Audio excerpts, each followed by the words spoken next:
G'day folks, Andy here from McDowall Manor.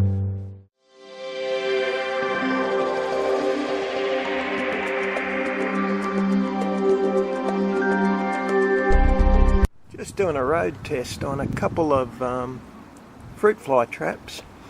This one is actually a bought trap, but I didn't use the stuff they gave me. I used a yeast and water mix. So because Vegemite's full of yeast over here, I just put a spoon of Vegemite in, mixed it well into the water, and you can see it's catching a hell of a lot of flies. No fruit fly.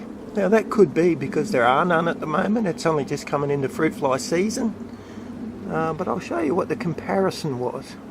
Geez, I tell you what, it bloody stinks. Oh, that's the one that dried out. I've just poured water back in it.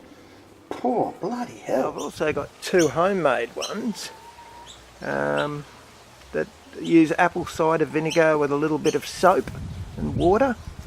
Not a bloody thing. I'll have a look at the other one of them. Yeah, same here. This one's got nothing either. So it certainly looks like the yeast recipe works much better. Holy crap, can you see the flies in there again? Gee whiz. Anyway, I better empty that, eh? So the way these fly traps work, I'll try and give you a look down in there. That's a half a teaspoon of caster sugar and a spoon of Vegemite. For those of you who may not have seen Vegemite, it's black, pasty, yucky stuff.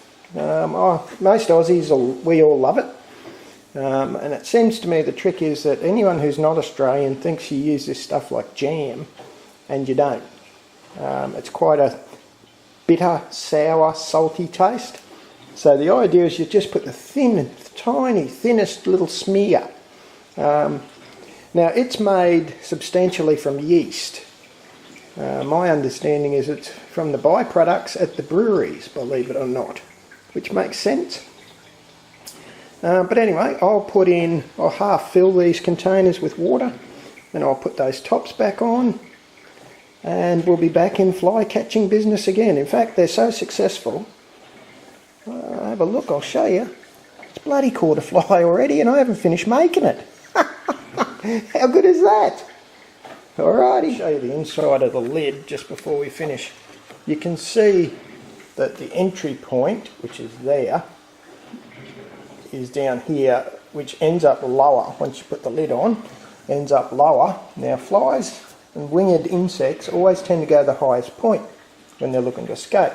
So they sit up beside the exit and don't actually get out. Eventually they kind of expire and drop down in the water and drown.